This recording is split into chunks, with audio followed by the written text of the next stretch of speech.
So right now what we got is, you know, it's early, it's mid-January.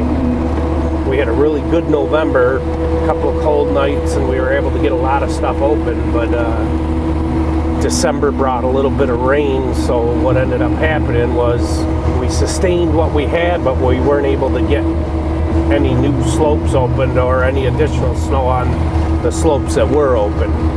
Now we're just now in a cycle in mid-January where we've gotten, you know, a week and a half, if that, of really, really cold temperatures. And what's happened is the snowmaking's, you know, buried us on the slopes that are open, and also a bunch of the slopes that are due to be open.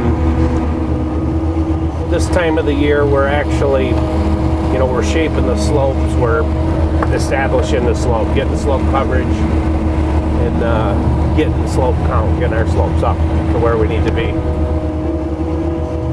We run 5 machines on a regular schedule.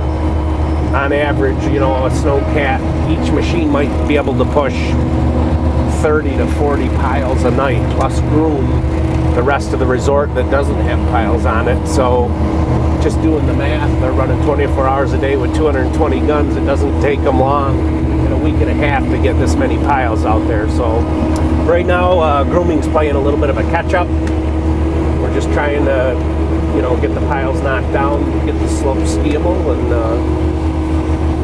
it'll take us a while, but we'll eventually get caught up to where we need to be.